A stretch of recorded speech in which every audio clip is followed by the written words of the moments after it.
चारों तरफ से बगीचे को घेर लिया। विश्वामित्र जी अंदर बैठे हुए थे और जहां पर महाराज हरिश्चंद्र खड़े थे उन्हीं के नजदीक से निकल के भागे, तलवार चलाई, वो बार खाली चला गया। विश्वामित्र जी आगे आगे भागते जा रहे हैं, हरिश्चंद्र ने पीछे से अपना घोड़ा डाल दिया। जंगल में पहुंचे हैं तो क्या देखा है, हरिश्चंद्र तो हमसे बहुत पीछे है। एक झाड़ी में छिप करके इन्होंने अपने भेष को बदल लिया और ये महात्मा बन गए। तब तक हरिश्चंद्र सामने पहुंच गए और जैसे ही महात्मा को देखा तो उन्होंने हाथ जोड़ करके प्रणाम किया। फिर एक बात कही, महाराज क्या अभी आपके पास से कोई सूकर निकल के गया? विश्वामित्र जी कहते हैं वैसे देखने में तो ऐसा लग रहा है कि तुम कोई राजा हो, और राजा हो तो कैसे हो, सूकर का शिकार कर रहे, तुम्हें शर्म नहीं लगती? नाम क्या है तुम्हारा? बोले महाराज मेरा नाम हरिश्चंद्र है। बोले तुम तो हरिश्चंद्र हो ही नहीं सकते। क्यों? हरिश्चंद्र तो बहुत बड़ा राजा है और तुम हरिश्चंद्र का नाम बदनाम कर रहे हो। हरिश्चंद्र क्या सूकर के पीछे घूम रहा है? बोले नहीं महाराज मेरा ही नाम हरिश्चंद्र है। बोले तुम्हारा नाम हरिश्चंद्र है तब तो मेरी किस्मत ही खुल गई। क्या? हाँ सच बात तो ये है कि हम तो तुम्हारे पास में आ रहे थे, आपका तो रास्ते में ही दर्शन हो गए। कितना बड़ा नाम है तुम्हारा।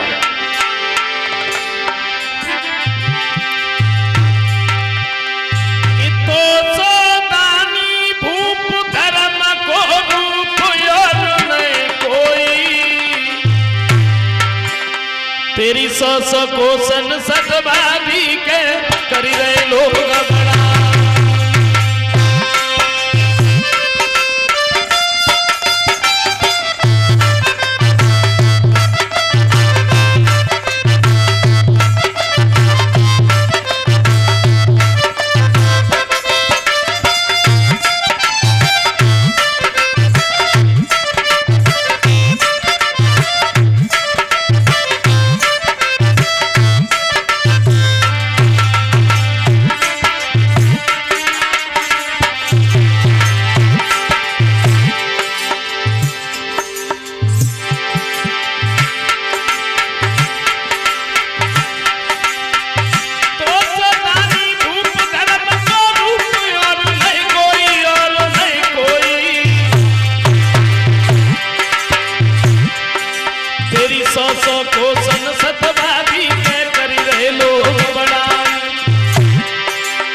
सोई जोरे दोनों हाथ कईयों बात मेरी कचू होई।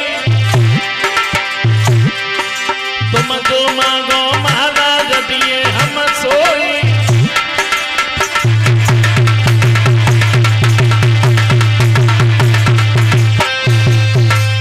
जवाब दिया है महाराज माफ करना, आप हमें जितना बड़ा राजा कह रहे हैं मैं उतना बड़ा तो नहीं, फिर भी अगर आप कुछ आस को लेके आए हैं तो हम आपको निराश नहीं भेजे।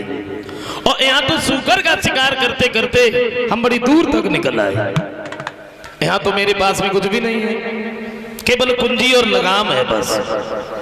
आप ऐसा करो, आप मेरे साथ घर पर चलो, आप जो भी बताएंगे हम आपको दे देंगे। विश्वामित्र जी कहते हैं इसका मतलब ये हुआ, अरे देखो हम धन दौलत नहीं चाहिए, और फिर खजाने का मालिक जिस जगह पर होता है ना, खजाना तो उसके साथ में ही होता है। बोले महाराज मैंने कहा नहीं, केवल कुंजी और लगाम है। विश्वामित्र जी कहते कोई बात नहीं है, तुम्हारे पास में अगर कुंजी और लगाम है तो तुम ऐसा करो कुंजी और लगाम ही दान में दे दो। क्या? हाँ बाकी घर चल के दे देना, इतनी जल्दी भी नहीं है। लेकिन हाँ एक बात है, क्या? हमारे संकल्प के पढ़ाई की दक्षिणा 7 भार सोना है और वो तुम्हें पहले देनी पड़ेगी। महाराज हरिश्चंद्र नहीं समझे, इन्होंने कुंजी और लगाम ही दान में दे दी। कहा महाराज चलिए आप जो भी बताएंगे हम आपको दे देंगे। घर पर आए, एक नौकर को इशारा कर दिया ऐसा करो महात्मा को सोना निकाल के दे दो। विश्वामित्र जी कहते हैं हरिश्चंद्र किसे आज्ञा दे रहे हो? तो कोई सारे में और आज्ञा दी सोना लाने की।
महाराज हरिश्चंद्र ने ये कहा ऐसा करो महात्मा को सोना निकाल करके दे दो।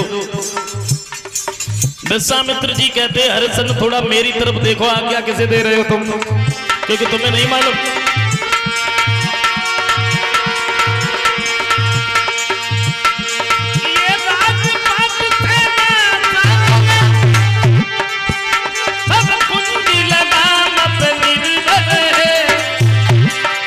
और ये जनता मेरी जनता है, ये नौकर मेरा नौकर है।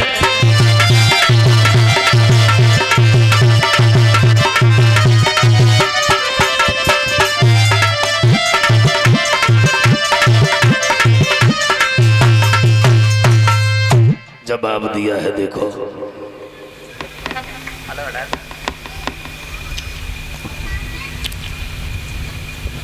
तुम्हें नहीं मालूम है कुंजी और लगाम में सब कुछ ही आ जाता है। ये नौकर तुम्हारे नहीं बल्कि मेरे, ये राज्य भी तुम्हारा नहीं है, राज्य मेरा। राजा भी तुम नहीं मैं हूं। और अब हमें वो चाहिए जो तुम्हारे राज्य से बिल्कुल बाहर है। बोलो कहां से दोगे? महाराज हरिश्चंद्र ने सुना, खड़े की खड़ी रह गए, चेहरा बड़ा उदास हो गया। विश्वामित्र जी कहते हैं हरिश्चंद्र क्या हुआ भाई, इस बात को सुन करके तुम्हारा चेहरा बड़ा उदास हो गया, क्या हुआ? बोले महाराज मैं तो ये सोच रहा हूं कि आप तो वन वन में भजन करने वाले, माला फेरने वाले, भला राज्य के बारे में क्या जानो कि राज्य चलता कैसे? विश्वामित्र जी बोले तो तुम हमें सिखाओगे कि राज्य कैसे चलेगा? तुम ये मत सोचो कि राज्य कैसे चलेगा, तुम सिर्फ इतना देखो, हमारे जो संकल्प की पढ़ाई की दक्षिणा है 60 भार सोना कहां से लाके दोगे? महाराज मैं बिक जाऊंगा। तुम्हें कौन खरीदेगा? तुम्हें कोई नहीं खरीदेगा, क्योंकि तुम इतने महंगे पड़ोगे, फिर तुम इतने बड़े हरामी हो, तुमने कभी काम तो किया नहीं, कौन लेगा तुम्हें? बोले महाराज घर में मेरी रानी है, मेरा पुत्र है, मैं उन्हें बेच लेंगे। अच्छा तुम मना नहीं कर पाए, अब रानी से मना करवाना चाहते हैं? अरे दुनिया में ऐसी कौन सी स्त्री होगी जो अपने पति के साथ में बिक जाएगी? नहीं।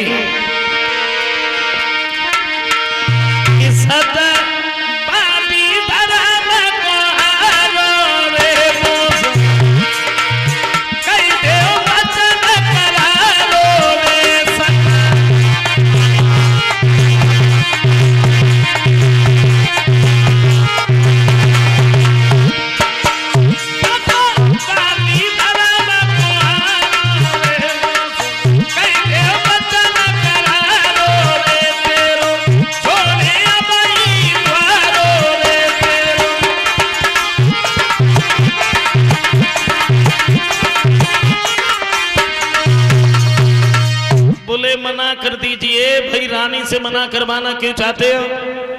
हरिश्चंद्र बोले महाराज मेरी रानी ऐसी है वो मेरे साथ में बिक जाएगी। बिक जाएगी तो कोई बात नहीं, पहले अपनी रानी से पूछ के आओ बिकने के लिए तैयार है या नहीं है। जाइए।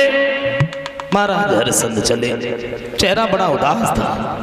महलों के अंदर जब पहुंचे हैं, पत्नी ने जैसे ही आता हुआ देखा तो भाग करके सामने आई है। पत्नी ने देखा था, अरे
जैसे ही देखा है तो बड़े सुंदर से आसन पर बिठा लिया, लेकिन जब चेहरा उदास देखा है तो तारा ने पूछ लिया, महाराज क्या बात है, आपका चेहरा बड़ा, क्या दरबारे से कोई संत भूखा चला गया या प्रजा में कोई तूफान खड़ा हो गया, शरीर में कोई तकलीफ है, बताइए ना बात क्या है। तारा ने पूछ लिया, महाराज किस कारण से प्रियतम प्यार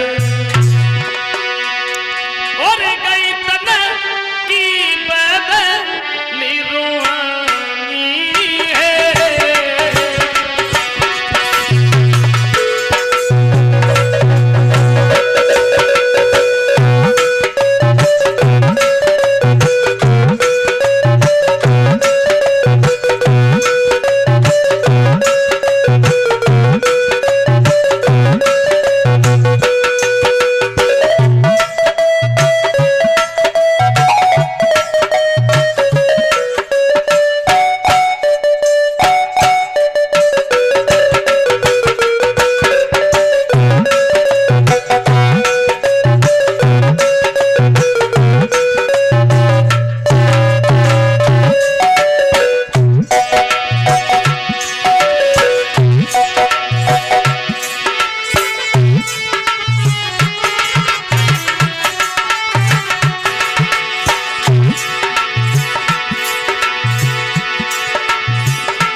सूर्य सी खिली भई आवा, ये सूर्य सी